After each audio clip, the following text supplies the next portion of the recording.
Oi, fantásticos! Estou aqui na estreia do nosso programa Indicações Fantásticas. Vou apresentar o livro que a gente vai iniciar esse super projeto ambicioso, que é o Cyber Brasiliana, do Richard Diegues, editado pela Tarde Editorial.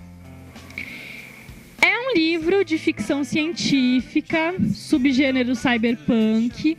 Se passa num futuro super promissor para o hemisfério sul, para os países que hoje são miseráveis.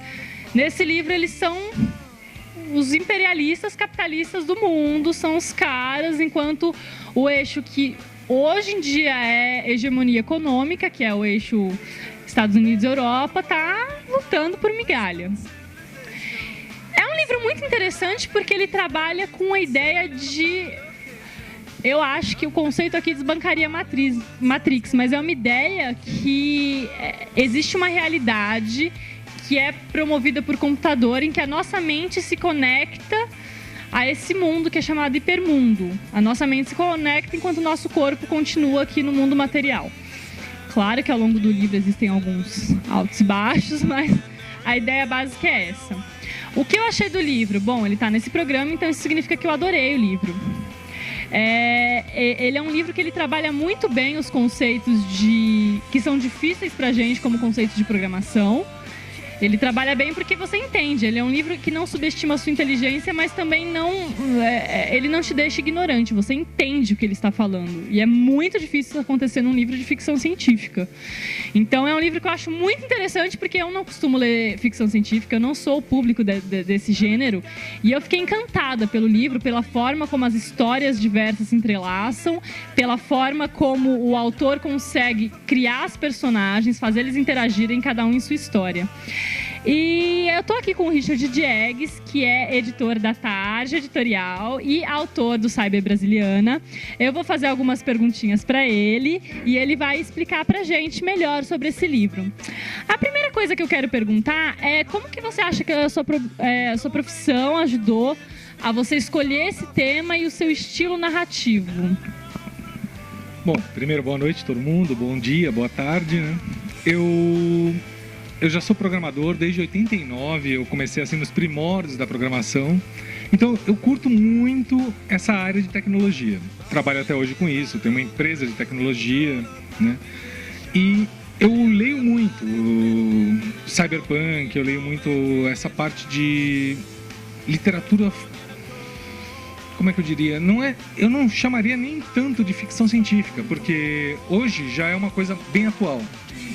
Hoje, quando a gente fala em cyberpunk, a gente fala em computadores, tecnologia, é uma coisa que a gente está vivendo no dia a dia. O que eu narro até no livro é uma coisa que daqui a 10 anos, 15 anos, 20 anos, vai ser a realidade hoje. Então eu não sou um cara futurista. Eu só lanço as tendências que eu estou trabalhando hoje que vão acontecer daqui a 10 anos, né? Minha experiência com o trabalho em programação gerou esse livro simplesmente por esse fato. Hoje eu estou trabalhando com realidade virtual, eu trabalho com desenvolvimento de software de reconhecimento, de padrão, que é justamente o que eu trabalho no livro. Então, a influência foi 100% assim, do meu trabalho direto no livro. Legal. E de onde você tirou essa ideia fora do trabalho? Como surgiu o hipermundo, essas personagens? Como que surgiu? Tá. Na verdade, já existem alguns softwares hoje que eles trabalham com essa realidade virtual de uma forma bem precária. A minha ideia foi a seguinte: nós começamos a desenvolver dentro da empresa um software de uma realidade virtual um pouquinho mais ampliada. E eu pensei, a gente vai demorar alguns anos para desenvolver isso, só que a gente já sabe o caminho. E se eu fantasiasse um pouquinho em cima disso e trouxesse uma realidade mais atual? Como é que funcionaria? É lógico que daqui a 10 anos não vai funcionar exatamente como está no meu livro. Vai acontecer coisas que podem até extrapolar. Mas eu tentei fazer o quê? Trazer o que eu imagino de futuro para o hoje, para o presente, né? Legal. Isso já meio que vai acumular com a minha outra pergunta. Mas, primeiro, eu quero saber se ser editor te facilita na hora de criar um mundo, criar os personagens, a forma como elas interagem, se ser editor facilita na linguagem. Na verdade é assim. Eu sou escritor há vários anos já, publiquei meu primeiro livro em 97, né? E daí para frente eu comecei a ter vários progressos. O que acontece? Você acaba conhecendo outros escritores, lê, você vai adquirindo uma cultura de literatura. A partir do momento que eu me tornei editor, você acaba vendo a coisa de um outro ângulo.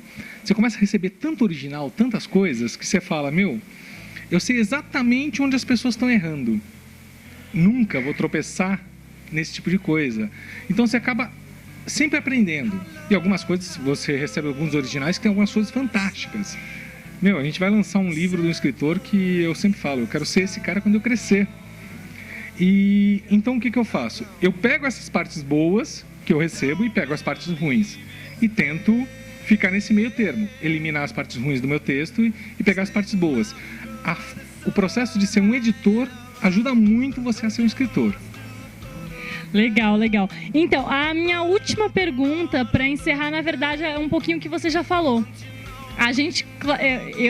Quando eu observo esse tipo de história que não é realidade hoje em dia, a gente geralmente começa a ver a ficção científica, mas no pós-fácil do seu livro, você fala que você dá várias justificativas por que você acha que vai ser uma realidade. Você vai explicando as pessoas RV, a criação de gado. São detalhes muito interessantes que você acha extremamente viáveis em alguns anos. Eu queria que você comentasse o detrimento do gênero o gênero e a realidade possível.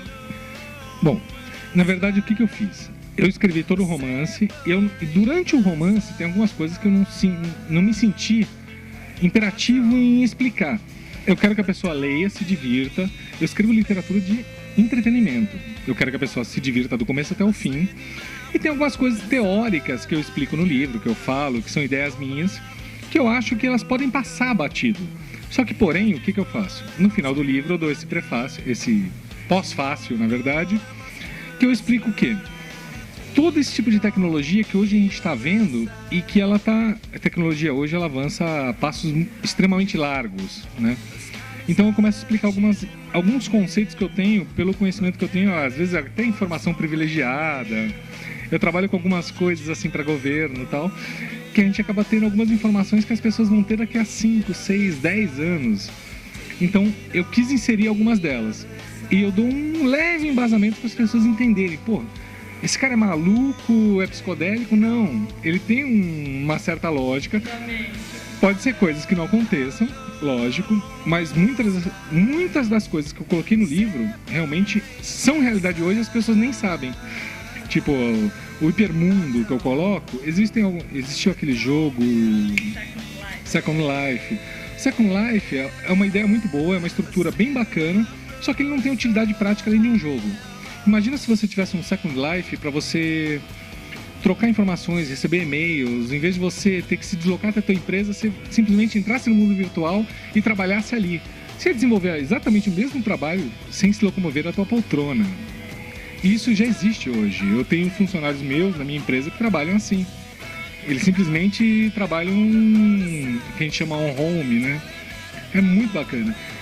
Todos os conceitos que eu ponho no livro são coisas que são possíveis, plausíveis. Talvez hoje não, mas daqui a 10, 5 anos a gente não sabe. Bom, se você ainda não está curioso, espero que você fique. A capa, além da capa ser linda, da qualidade gráfica ser muito boa, é um livro que é o tipo de livro que você lê e você não esquece. Existem alguns livros que você lê e você não esquece porque você odeia. Existem livros que você lê e você acaba esquecendo porque estão na média. E existem livros que você lê e você não esquece porque são muito bons. Em algum momento da sua vida, o seu cérebro vai buscar essa referência. O Sábio Brasiliana é um deles. Eu queria agradecer ao Richard Diegues pela presença, pela prontidão em aceitar participar do nosso primeiro programa. E queria convidar o pessoal da Fantástica para assistir os próximos. A gente vai sempre procurar ler indicar livros que as pessoas que ainda não leem leiam e comecem a gostar de ler. Principalmente trabalhando com a literatura nacional, que precisa muito de atenção e de divulgação, sim, porque tem muita coisa boa. O Richard, com o Sábia Brasiliana, com a Tágia, está aqui para provar que existe e vocês vão ver nos próximos programas que tem mais também. Beijo, fantásticos, até a próxima.